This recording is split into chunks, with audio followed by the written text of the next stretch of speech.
Neighbors, what's up? Another episode of The Neighbors Way is here. We talk with jazz trumpeter Malcolm Strachan. We talk about his new album, Look on the Bright Side. We talk about the album, his features, his inspiration on it, what soul jazz means to him, and more to come. So stay tuned, y'all. Let's get into it.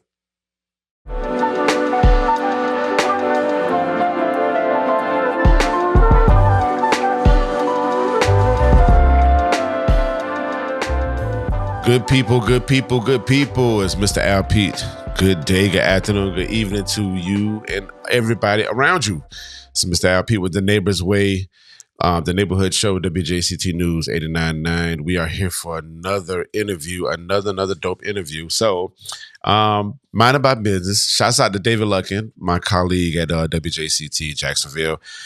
He sent me an email and said, you need to check this out. And so I got the email, and it was an email from Malcolm Strachan, and it was his album, Look on the Bright Side. And when I hit play and ran it 3 times. So I was like, hey, let me see if I can interview him. So with that, I think within a day or two, I got in contact with him, and we're about to do an interview. So let me bring him on right now. There he go. Hey. Mr. Malcolm. First Pleased off, to meet you. I hope I said your name correct. Strachan, you correct? did. Yeah, Strachan, yeah. Okay. So listen, I'd be so nervous when it comes to names or whatever, but I didn't want to butcher it up. So Malcolm Strachan. It's a pleasure to meet you, sir. How you feeling today? Yeah, I'm all good. Just finished work. And thanks for having me on your show. Really appreciate it. Nah, no worries. Like I was telling the people, the email was sent to me and it had your album in it. And I was like, oh man. So one of the genres that we definitely focus on WJCT and with the neighborhood show is jazz, because I know me personally, jazz is a very influential genre.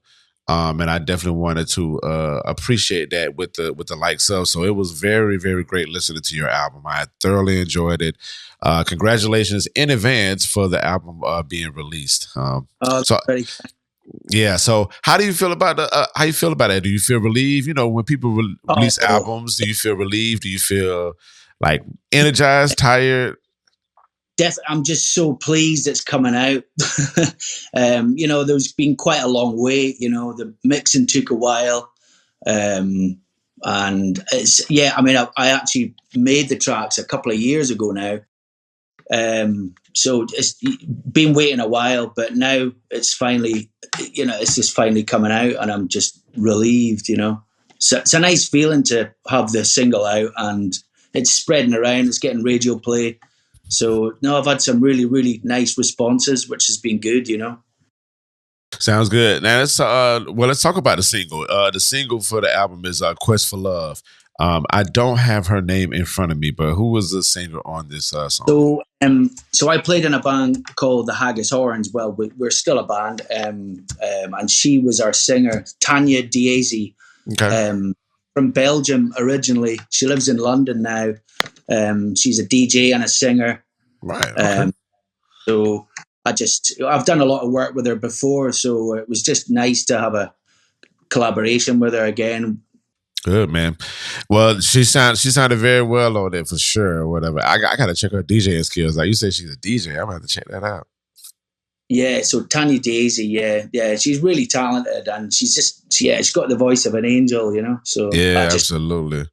Yeah, she complimented that record. So the initial feel that I had when I listened to the album, it was upbeat, lifting, but then it switched into this reflective mode, within the last track or two or whatnot, which I think was very, very dope. Being the fact it was almost like when I cut it on, it just came on strong. And these are premeditated words that I'm saying right now. But explain the process of what were you thinking when you put this album together? How does the sequence going? What were what inspired you? What was your thought process? All of that. Well, I'm kind of into a lot of different genres because, being a trumpet player, I've worked with a lot of different types of bands, a lot of soul stuff, pop stuff, I did some work with, Martha Reeves and the Vandellas. I did a lot of UK gigs when she used to come over here. She hasn't been over for a few years. I don't know if she's still performing or not, but so I'm into the Motown thing, the soul thing, the jazz thing. I'm into all types of jazz, a lot of Blue Note stuff. But I'm into house music and dance and hip hop and stuff as well. So I wanted different flavors on this album. So when I was writing it, I didn't want to make it all just the same feel all the way through. I wanted just some different flavors. And yeah, I've got some slightly different genres on there with the Afrobeat thing. But I wanted it all groove based, because a lot of my favorite type of jazz is groove based jazz, but I've always liked Latin percussion as well. So just different things on different tracks. I had to choose an order. I didn't know what order the tracks were going to come in, so that came sort of later on. But it took me a while to decide which track was going to come next. But I think it flows all right. Hopefully.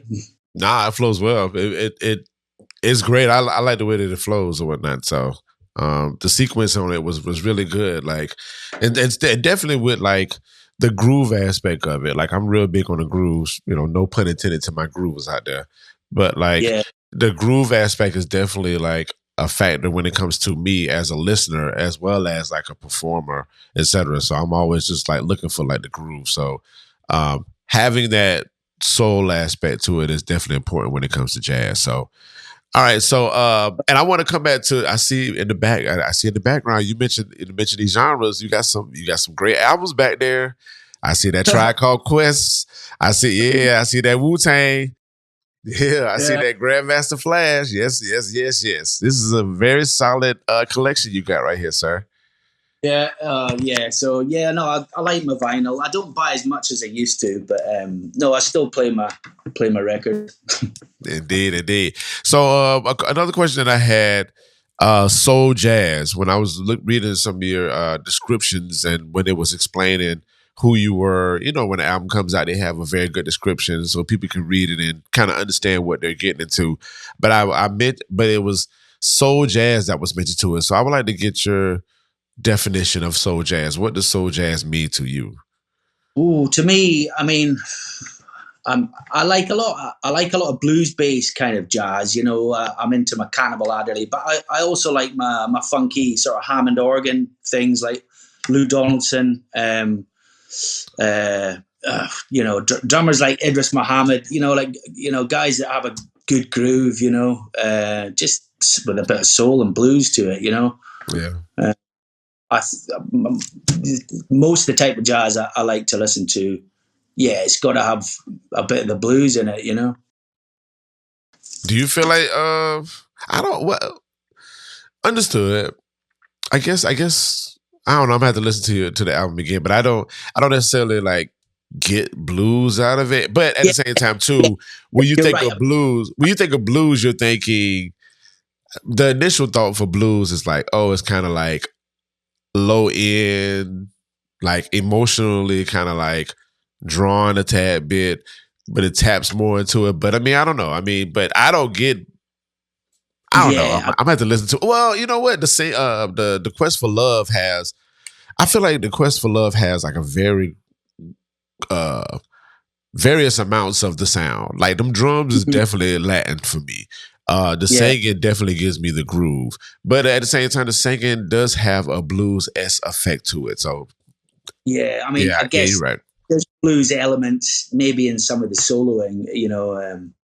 When I got the trombone player on it, Tom White. He lives down the bottom of England. He says, "What type of solo do you want to do?" And I says, "Well, just keep it funky, bluesy." Okay. Not too clever. I like music that doesn't necessarily try and sound clever. I've never, you get certain music you think, oh, that's trying to be really clever, but I like kind of simple grooves and simple ideas. Not too complex, Can go above people's heads sometimes. Yeah, that's for another conversation. Because I was about to say Yeah, jazz for musicians like us, like because I play saxophone, piano, that type of stuff, right? So when it comes to jazz, I don't know, jazz could be complicated, but it's very simple for me and you because it comes natural to us. You know what I'm saying? So, but I understand what you're saying on that, but you can layer yeah. jazz up so much to where it's a beautiful harmony. I love it. Well, thank you very much. Yeah, yeah. All right. Last question that I have. So we was talking about this prior to hitting record. Um, the whole independent um aspect of it. I mean, you would consider yourself an independent artist, correct? I guess so. Right. So, and then we'll talk about the part-time action, having a part-time job or still, working while pursuing these dreams and whatnot. So I just wanted to get your perspective on that. Like what are some ways that you deal with that? And this could be an inspiring type of answer that you give for somebody that's, thinking about doing that still feels like, oh, I have to work this job as well as it might be, might be Yeah. difficult, but this is a reflective type of answer that I would like to get from you and your thoughts on it. Yeah, well, I moved to Scotland about a year and a half ago. Moved in with my partner, and yeah, there's because it's a lot smaller. It's a smaller scene up here. There is good gigs in Scotland, but it's to make a living out of it up here is quite difficult. But I'm having to travel down to England for most of my work still, but which I still enjoy doing. But to make a living off it, it's not always easy. And I got a job about a year and a half ago, dishwasher in a hotel, and I'm weirdly quite enjoying it because it's a regular wage. It's 4 days a week and it's flexible, and I don't work on weekends, so it frees me up on weekends. So most of my gigs are on weekends. So I've got south this Saturday, so I still just travel down for gigs. I have to travel a lot further these days, but I don't mind. Gets me out the town. Gotcha. Kind of inspired, and doing the dishwashing job kind of inspires me to keep going with the music, because I don't want to just be a dishwasher. Right. Understood. I mean, listen, stepping outside of our work sometimes it definitely brings inspiration that we can bring back into the work that we truly love. So, yeah, that perspective on that. Up a bit, and I do enjoy the regular wage, and it's it's good to be able to do both. Gotcha. Sounds good. And my apologies. I did say I had a last question, but this definitely is the last question. Who would you like to work with? I mean, like, if you had like a list of people, or just if you can name one or two people off your head, or you don't have to, but is there anybody that you would love to like? Would that be to record with or to tour with? Or both? Both. I was about to pick one, but I'll say both. Yeah, I mean, like, I've played with a few like big artists back in the day. I was in Jamiroquai for 5 years. I've worked with Martha Reeves and the Vandellas when she used to come over here. Hold on, pause real quick. You said you worked with Jamiroquai? Jamiroquai, yeah, I was in Jamiroquai. Oh my God! What? Okay, right. So I toured with him for 5 years. Wow, that was time ago now. That was from 2010 to 15. I did that. So we went all over the place with that. Wow, okay. A lot of America and Europe, Russia, just all over the place. Wow, okay.